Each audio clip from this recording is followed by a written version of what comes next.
प्रिय विद्यार्थियों, मैं Neeraj Verma Sita group of education में आप सभी का हार्दिक स्वागत करता हूं। बच्चों, आज हम क्लास 7 की सिविक्स का एक शानदार टॉपिक लेकर उपस्थित हुआ हूं, जिसका नाम है राज्य सरकार यानी कि स्टेट गवर्नमेंट। अब देखते हैं बच्चों, इस लेसन के अंतर्गत हम एक और चैप्टर का अध्ययन करेंगे, जैसे आपका सार्वभौमिक मताधिकार, क्योंकि इन दोनों चैप्टर को कंबाइंड करेंगे तभी हमारी समझ में आएगा। भारत जैसे देश में देखिए सरकार के स्वरूप कितने हैं। सबसे पहले यही से शुरुआत करते हैं कि भारत में सरकार के स्वरूप कितने हैं, कितने प्रकार के हैं, तब जाकर के हम राज्य सरकार के बारे में चर्चा करेंगे। देखिए 3 प्रकार के स्वरूप हैं। कितने प्रकार के? 3 प्रकार के। कौन कौन से? नंबर 1, केंद्र सरकार। कौन सी सरकार बच्चों? केंद्र सरकार। और नंबर 2, आपकी राज्य सरकार, राज्य सरकार। और तीसरा पॉइंट है आपका स्थानीय स्व शासन। ये 3 स्वरूप हो गए किसके? गवर्नमेंट के यानी कि सरकार के। एक तो केंद्र सरकार, और एक तो राज्य सरकार, और एक तो स्थानीय स्वशासन। बच्चों, आज हम यहाँ पर राज्य सरकार के बारे में चर्चा करेंगे। हम सभी लोग जानते हैं कि वर्तमान में यदि देखें तो हमारा भारत कितने राज्यों में? 28 राज्यों में। इसके पहले आपका एक बढ़ गया था, तेलंगाना हो गया था। बाद में क्या हुआ बच्चों? जो आपका जम्मू कश्मीर था उसको केंद्र शासित प्रदेशों में तब्दील कर दिया गया, इसलिए एक संख्या कम हो गई, यानी कि प्रेजेंट टाइम में 28 स्टेट हैं। और केंद्र शासित प्रदेश कितने हो गए? 9 हो गए। लेकिन यहां पर आप ठीक से समझ लीजिए, 7 पहले थे और बाद में जम्मू कश्मीर को 2 भागों में तोड़ करके, एक तो जम्मू और दूसरा लद्दाख, तो 2 प्लस हो गए। कितने हो गए केंद्र शासित प्रदेश? 9 हो गए। लेकिन बच्चों 9 केंद्र शासित प्रदेश नहीं है। क्यों? क्योंकि दादरा और नगर हवेली और दमन द्वीप को एक में जोड़ दिया गया है, इसलिए यहां पर एक फिर क्या हो गया? माइनस हो गया। आया समझ में? तो प्रेजेंट टाइम में हमारे पास 8 केंद्र शासित प्रदेश हैं, यानी 28 राज्य हैं और 8 केंद्र शासित प्रदेश हैं। अब देखिए हम आते हैं राज्य सरकार पे। कहां पे? राज्य सरकार पे। और देखते हैं राज्य सरकार की कार्यकारिणी को। यहां पर इसको इरेज कर रहे हैं। चर्चा हम केंद्र सरकार की भी करेंगे। यहां पर दोनों को मिला करके देखते हैं। राज्य सरकार, इसकी कार्यकारिणी या कह लीजिए सरकार के अंग। सरकार के अंग, पहला आपका विधायिका।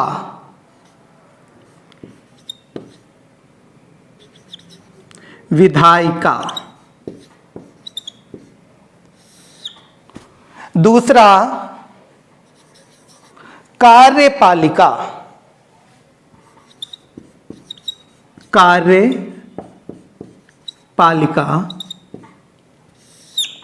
और तीसरा अंग आपका है न्यायपालिका। न्यायपालिका। ये सरकार के 3 अंग हो गए। पहला तो विधायिका, दूसरा कार्यपालिका और तीसरा न्यायपालिका। लेकिन अब यहां पर हम थोड़ा सार्वभौमिक मताधिकार की ओर आपका ध्यान आकर्षित करना चाहेंगे, क्योंकि विधायिका और कार्यपालिका के जो सदस्यगण हैं वो कहीं ना कहीं हम लोगों के बीच से ही निकलते हैं। और वो निकलते कैसे हैं? वयस्क मताधिकार के द्वारा उनका सिलेक्शन किया जाता है, तब जाकर के वो कहाँ पहुँचते हैं? विधानसभा में पहुँचते हैं या संसद में पहुँचते हैं।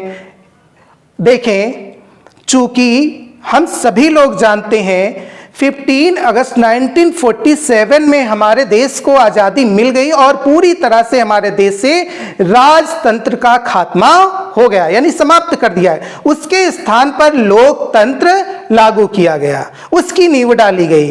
लोकतंत्र में जो शासन का प्रधान होता है वो सर्वे सर्वा नहीं होता है, वो वंशानुगत नहीं होता है, वो जनता के बीच से यानी कि 5 वर्षों के लिए चुना जाता है। कह लीजिए यदि देखा जाए तो अप्रत्यक्ष रूप से शासन की कमान जो होती है वो जनता के हाथों में होती है। लेकिन राजतंत्र में क्या था? जैसे यदि कोई राजा है, मान लीजिए अकबर क्या था? अकबर बादशाह था, राजा था, कुछ भी कह लीजिए। तो राजतंत्र में ये स्वाभाविक था कि अकबर का बेटा ही राजा बनेगा। आया समझ में? वही शासन का प्रधान होगा, चाहे वो व्यक्ति योग्य हो या योग्य ना हो। तो कहीं ना कहीं वहां पर शासन प्रणाली सुचारू रूप से संपादित नहीं हो पाती थी। तमाम समस्याएं जनता के सामने, प्रजा के सामने आती थी और तमाम प्रकार के आक्रमण भी हुआ करते थे, क्योंकि योग्य शासक नहीं होता था। अब देखें, अब क्या हो गया? लोकतंत्र में 5 वर्षों के लिए सरकार बनाई जाती है। मान लो किसी व्यक्ति को 5 वर्षों के लिए, आप अपने गांव की बात कर लीजिए, गांव में प्रधान पद हेतु सिलेक्शन 5 वर्षों के लिए किया जाता है। और यदि आपके ग्राम पंचायत के प्रधान के द्वारा सही कार्य नहीं किया जाता है, आप देखते हैं कि 5 वर्षों में उसके द्वारा कोई ऐसा कार्य नहीं किया गया जिससे उस क्षेत्र की जनता संतुष्ट हो, तो आगामी इलेक्शन में, आगामी चुनाव में उसे हम सीट से हटा देते हैं। किसके द्वारा हटा देते हैं? अपने मताधिकार के द्वारा। संविधान के द्वारा हमें बहुत बड़ा अधिकार दे दिया गया और वो है आपका सार्वभौमिक मताधिकार, कि जब इलेक्शन होता है तो उस क्षेत्र का नागरिक जो होता है, जिसकी मतदाता सूची में नाम अंकित होता है, वह अपने मत का प्रयोग कर सकता है और शासन के प्रधान को चुन सकता है। अब देखते हैं, आते हैं इधर विधायिका पे। विधायिका, कार्यपालिका और न्यायपालिका, इनके सदस्यों के बारे में हम देखते हैं। विधायिका, चूंकि हम बात कर रहे हैं राज्य सरकार की, विधानसभा की, विधान परिषद की, यानी पूरी तरह से यदि सम्मिलित रूप देखें तो विधान मंडल की। अब देखते हैं इसके सदस्य कौन से होते हैं? राज्यपाल, ये मुखिया होता है। राज्यपाल जो होता है वो राज्य का मुखिया होता है, लेकिन नाम मात्र का मुखिया होता है। वास्तविक मुखिया कौन होता है? मुख्यमंत्री होता है। अब देखिए, उसके बाद राज्यपाल के बाद किसका पद आता है? मुख्यमंत्री का, मुख्यमंत्री का। और उसके बाद कौन आता है? मंत्री परिषद आती है। देखिए, मंत्री परिषद। और इसमें बच्चों एक और पॉइंट ऐड किया जा रहा है, जिसे हम लोग कहते हैं विधि का अच्छा जानकार, महाधिवक्ता। क्या कहते हैं? महाधिवक्ता।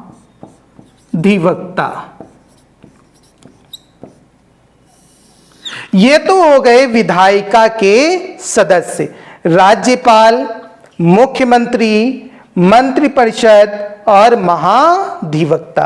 अब देखते हैं, आगे बढ़ते हैं, कार्यपालिका के सदस्य। और यदि यहां पर हम केंद्र सरकार की बात करें तो केंद्र सरकार में इससे बिल्कुल अलग होता। आप देखें, केंद्र सरकार में सबसे पहले नंबर पर आता है राष्ट्रपति। राष्ट्रपति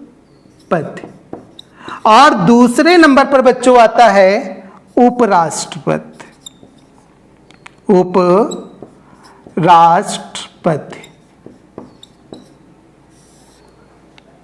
और तीसरे नंबर पर क्या? प्रधानमंत्री। प्रधानमंत्री। और चौथे नंबर पर आपकी मंत्रिपरिषद। मंत्रिपरिषद।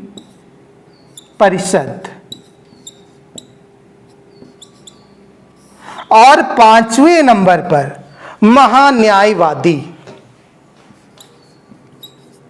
महान्यायवादी।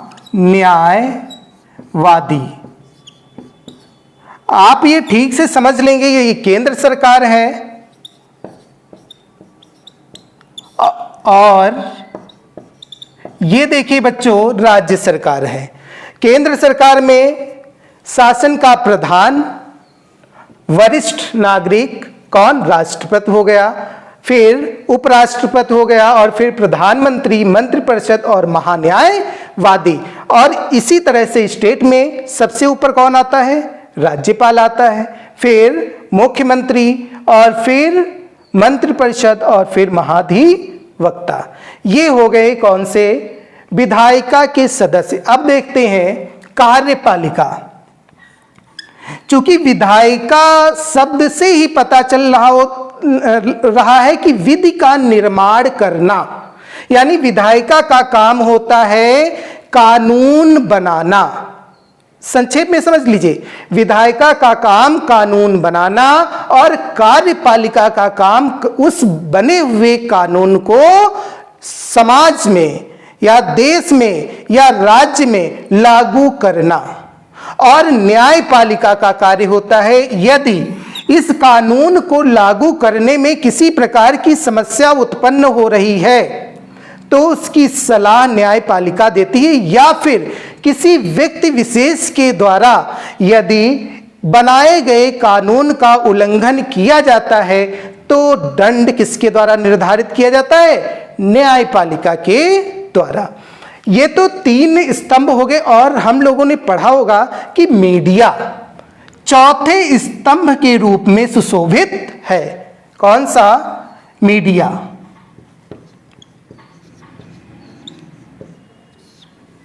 फिलहाल यहां पर तीन स्तंभ हैं, विधायिका, कार्यपालिका, न्यायपालिका। यदि चौथा स्तंभ पूछा जाता है तब आपका मीडिया है। कार्यपालिका के सदस्य देख लीजिए, यहां पर कार्यपालिका को हमने दो भागों में बांट दिया। कितने भागों में? दो भागों में।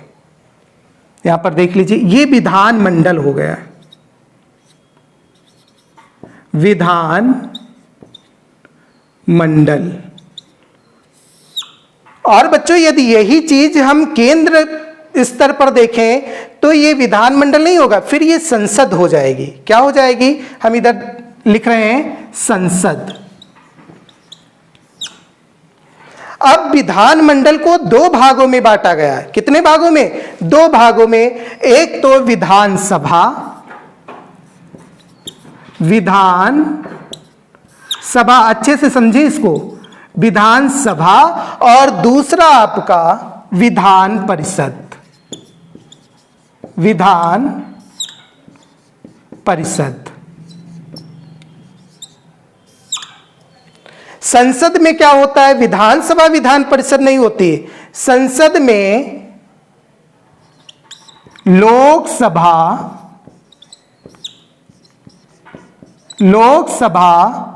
और राज्यसभा, लोकसभा और राज्यसभा होती है। अब देखिए, विधानसभा के अंतर्गत विधायक गण आते हैं, विधायक, और संसद के अंतर्गत यानी इन दोनों सदनों के अंतर्गत सांसद आते हैं, सांसद। ये क्लियर हो गया? विधायक और सांसद, ये किसके अंतर्गत? विधानसभा के अंतर्गत, ये विधान परिषद। कभी कभी बच्चों ये पूछ लिया जाता है कि उच्च सदन कौन सा है और निम्न सदन कौन सा है। तो उच्च सदन, स्टेट लेवल पर उच्च सदन आपका विधान परिषद है और निम्न सदन आपका विधानसभा है। और यहां पर उच्च सदन आपका राज्यसभा है। ये उच्च है और ये लोकसभा निम्न है। समझ गए? अब देखते हैं कि विधानसभा के सदस्यों की क्या योग्यताएं होती हैं। उससे पहले हम राज्यपाल के बारे में पढ़ लें। राज्यपाल और मुख्यमंत्री और मंत्रिपरिषद, देखिए इनकी कुछ योग्यताएं होती हैं, तब जाकर के इनका सिलेक्शन होता है। पहली बात तो ये भारत का नागरिक हो। दूसरी बात, राज्यपाल के लिए पहली बात यह भारत का नागरिक हो, और दूसरी बात राज्यपाल 35 वर्ष की उम्र को कंप्लीट कर चुका हो, पूरा कर चुका हो। लेकिन मुख्यमंत्री में 35 वर्ष नहीं होंगे, मुख्यमंत्री में आपके 25 वर्ष। मुख्यमंत्री और मंत्री परिषद, हम सभी लोग जानते हैं कि विधानसभा का सदस्य बनने के लिए 25 वर्ष की आयु कंप्लीट करनी पड़ती है। लेकिन मताधिकार का प्रयोग करने के लिए 18 वर्ष की आयु कंप्लीट करनी होती है। जो व्यक्ति 18 वर्ष का हो जाता है वह अपने मताधिकार का प्रयोग कर सकता है। राज्यपाल की एज 35 वर्ष होगी, और यहां पर ये जो मंत्रिपरिषद है, चूंकि यही विधानसभा के सदस्य होते हैं, और अभी मैंने बताया कि इसकी एज कितनी होती है, 25 ईयर्स। तो 25 वर्ष और 35 वर्ष ये हो गया। यहां पर भी ऐसे होता है। यदि हम संसद में जाएं, लोकसभा, चूंकि लोकसभा निम्न सदन है और राज्यसभा जो है वो उच्च सदन है, इसी प्रकार से स्टेट लेवल पर विधानसभा जो है वो निम्न सदन है और विधान परिषद जो है वो उच्च सदन है। अब देखिए, विधानसभा के सदस्यों का सिलेक्शन जो होता है वो तो वयस्क मताधिकार के द्वारा हो गया। डायरेक्ट उनको किसने चुन लिया? जनता ने चुन लिया। लेकिन जो विधान परिषद के सदस्य होते हैं, इनको डायरेक्ट जनता नहीं चुनती है, इनको कई भागों में बांट दिया जाता है। जैसे 1/6 सदस्य, चूंकि विधान परिषद की संख्या कितनी होती है? 100 होती है, सदस्यों की संख्या 100 निर्धारित की, और जिसका 1/6% जो है वो किसके द्वारा? गवर्नर के द्वारा, यानी राज्य सरकार के राज्यपाल के द्वारा सिलेक्शन किया जाता है। और उसके बाद फिर 1/3 भाग, 1/3 भाग जो हमारी ग्राम पंचायतें होती हैं, नगर पालिकाएं होती हैं, नगर निगम होती, इनके जो अध्यक्ष होते हैं वो 1/3% सदस्यों का चयन करते हैं। और फिर 1/3% सदस्यों का चयन किसके द्वारा किया जाता है? जो विधानसभा के सदस्य होते हैं, जिन्हें हम विधायक कहते हैं, उनके द्वारा। और फिर आगे 1/12 ये, और फिर 1/12 इनको शिक्षकों के द्वारा चुना जाता है। ये सदस्य किसके द्वारा चुने जाते हैं? शिक्षकों के द्वारा। बस शर्त होती है कि कम से कम किसी संस्था में वो 2 वर्ष कार्य कर चुके हों। यदि 2 वर्ष से कम कार्य है तो वो अपने मत का प्रयोग नहीं कर सकते हैं। और फिर 1/12 किसके द्वारा चुने जाते हैं? ये स्नातकों के द्वारा चुने जाते हैं। जो बच्चे, जो छात्र डिग्री धारक होते हैं वो इनका सिलेक्शन करते हैं। ये आप इतना समझ चुके हैं किसके अंतर्गत? विधान परिषद के अंतर्गत। इसका कार्यकाल 6 वर्ष होता है विधान परिषद का, और विधानमंडल का कार्यकाल 5 वर्ष होता है। 6 वर्ष में प्रत्येक 2 वर्ष में 1/3 सदस्य जो होते हैं वो अवकाश ग्रहण कर लेते हैं, यानी सेवानिवृत्त हो जाते हैं। लेकिन विधानसभा में ऐसा कुछ नहीं है, 5 वर्षों के लिए तो बनाई जाती है, लेकिन विशेष परिस्थितियों में राज्यपाल के द्वारा इसे बीच में भी भंग किया जा सकता है। मान लो कि यदि मुख्यमंत्री सही से कार्य नहीं कर रहा है, उसके कार्य में निरंतर क्या कमियां पाई जा रही हैं, तो राज्यपाल किसे पत्र लिखेगा? राष्ट्रपति को पत्र लिखेगा और फिर मुख्यमंत्री से त्याग पत्र लेने की अपील करेगा। उस सिचुएशन में क्या होता है बच्चों? राज्य में राष्ट्रपति शासन लागू हो जाता है और उस दौरान जो अभी मैंने कहा था, राज्यपाल राज्य का नाम मात्र का मुखिया होता है, वास्तविक मुखिया तो कौन होता है? मुख्यमंत्री होता है। तो यहां पर राष्ट्रपति शासन के दौरान राज्यपाल ही राज्य का वास्तविक मुखिया हो जाता है। आप समझेंगे न्यायपालिका को, किसे समझेंगे? न्यायपालिका को। बच्चों न्यायपालिका में ऐसा कुछ नहीं है कि ये 2 खंडों में विभाजित है, जैसे केंद्र सरकार और राज्य सरकार, ऐसा कुछ नहीं है।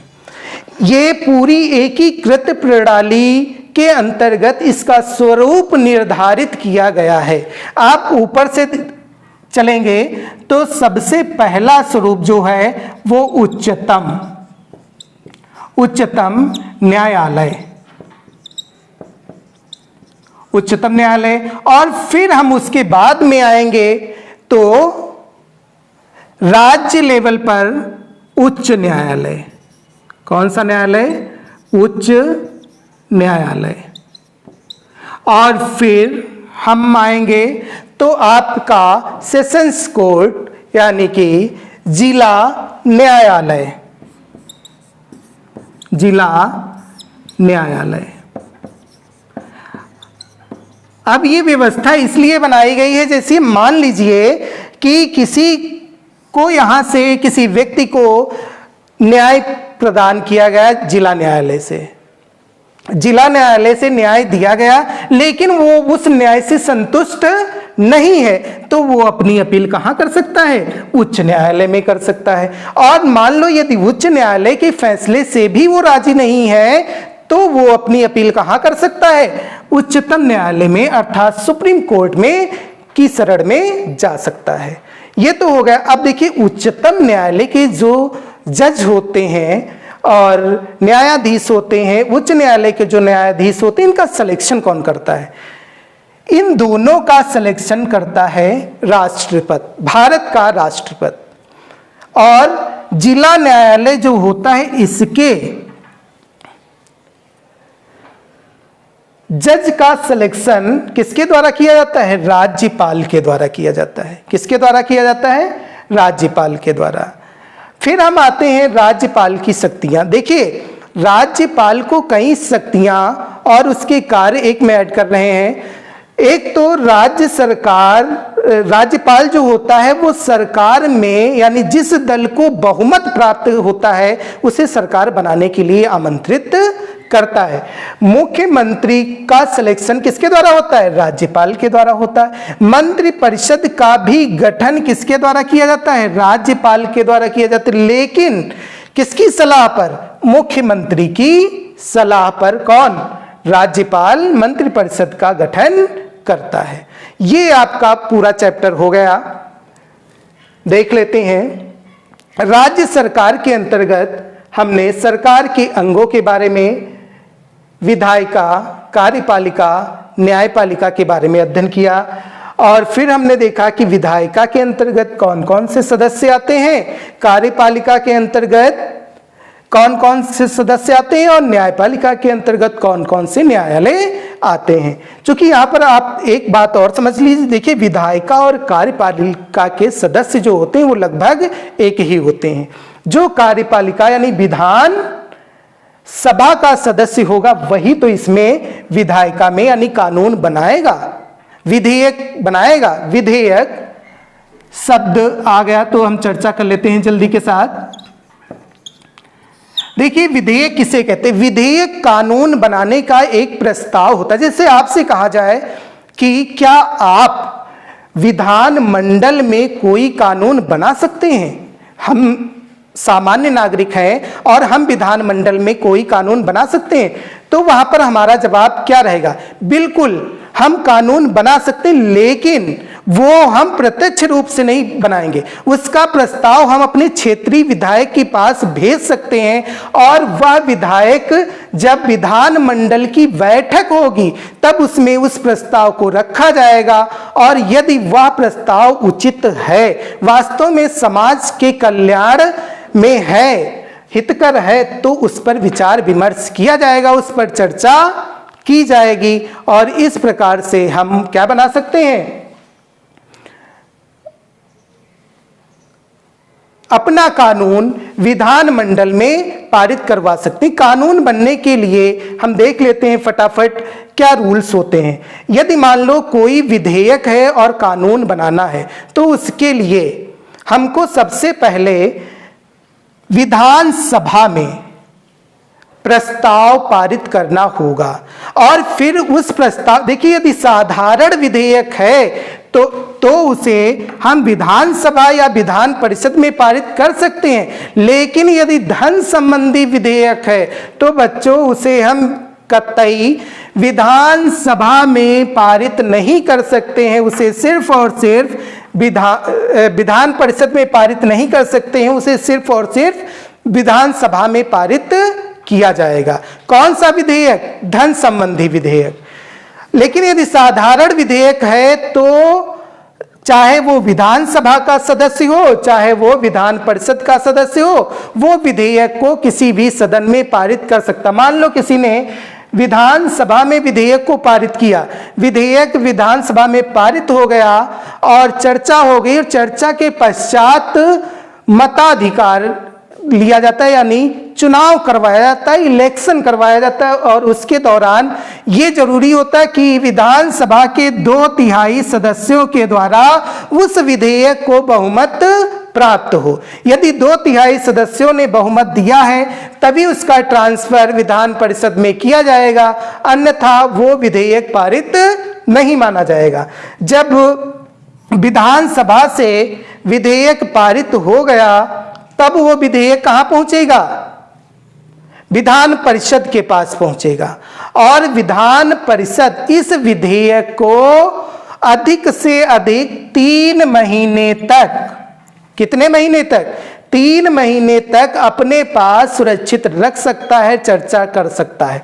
3 महीने के बाद इसे अपने पास नहीं रोक सकता है। यानी कि विधानसभा में पारित हुआ और विधानसभा से कहां पहुंचा? विधान परिषद पहुंचा और विधान परिषद में भी ये जरूरी होता है कि 2/3 सदस्यों के द्वारा बहुमत प्राप्त हो। यदि यहां से 2/3 सदस्यों के द्वारा बहुमत प्राप्त नहीं होता है तो यह विधेयक यहीं से खारिज मान लिया जाता है और वह विधेयक कानून नहीं बन सकता है। जब विधेयक विधान परिषद में 2/3 सदस्यों के द्वारा पारित हो गया तब इस फाइल को कहां ट्रांसफर किया जाता है?